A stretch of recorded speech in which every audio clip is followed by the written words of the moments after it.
I'm Craig Dack. I own the CDR Yamaha Monster Energy team.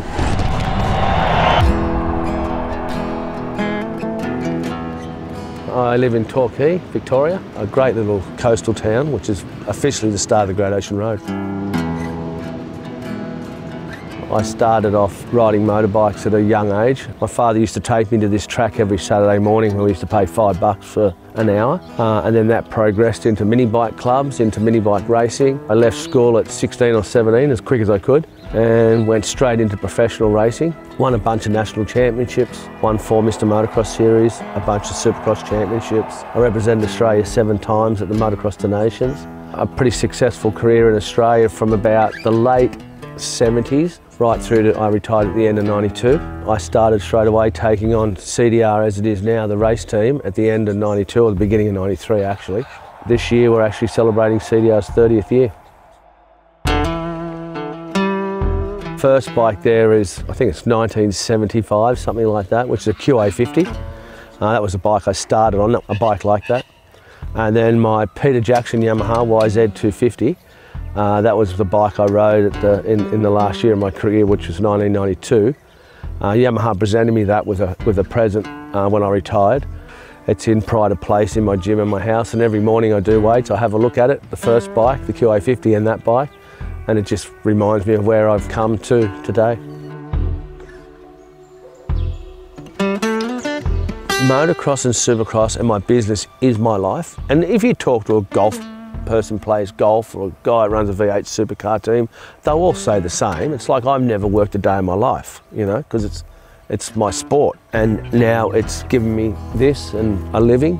The thing that I like doing outside of this, apart from other sort of financial investments or things in that world, is just really simple stuff, like mowing my lawn around here, going up and see my mate who's got a sheep farm up the road. That's my good friend Andrew Draper. He's the landowner of around here, a few hundred acres. He backs onto my property, and I love getting out on the farm on days like this and giving them a bit of a hand. They're just going through the clutching stage, as he said, to the pre-lambing, so they're only about a month away from giving birth.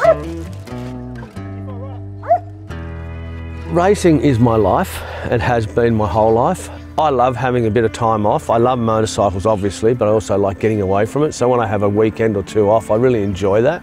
Just hanging out here on my 7 acres, just the peace and quiet. I really enjoy that, opposed to the big crowds. However, more than 2 weekends of that, I'm bored. I'm ready to go again. Whenever you travel overseas, there's always something exciting about that, especially for Australians. We love to travel. The US and the Northern Hemisphere, Europe, it's a long way from Australia. So it's when you go overseas for us, it's a big deal. It's not just across the pond, it's the other side of the world. Certain countries like England, where we raced last year at Cardiff, for example, that whole town embraced it. I think Supercross is always needed to go global. It's an American sport. Supercross is as American as baseball or gridiron. Our intention is to go to those corners of the world that watch Supercross on television, but can't really go there and watch it. So we'll take the show to them. In my younger days, when I first started this team in my 30s, yeah, you're probably a little bit more feisty, you're a little bit more edgy at that stage. But as time goes on, you realise that doesn't really achieve anything. Sure, your blood boils sometimes, the horns come out, but it's more controlled for me these days. And that's basically really an owner or manager's job, is just managing crises or negative aspects and turning them into positive. That's when you really kick in and doing your job to put out those bushfires and create the harmony and keep the bond together. And the best way I find to do that is just organically, just be part of the team. As I say to my staff, you know, I'm just another link in the chain, but probably just the guy that has to say no every now and then.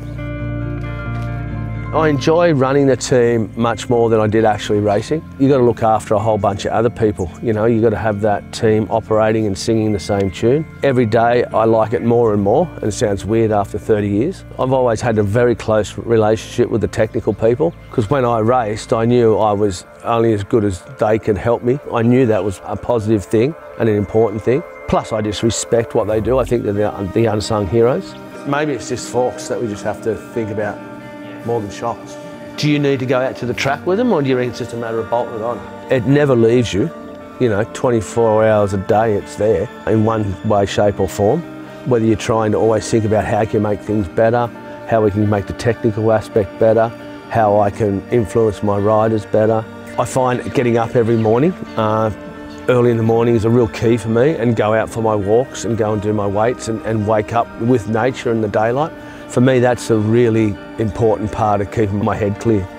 Just the basic things in life, going down to the local and having a beer with the boys on a Friday afternoon, having a meal with friends. I like sitting around a table and eating and drinking and talking. I like that. And just keeping healthy. I'm pretty simple by nature, except I've got this extreme job somehow.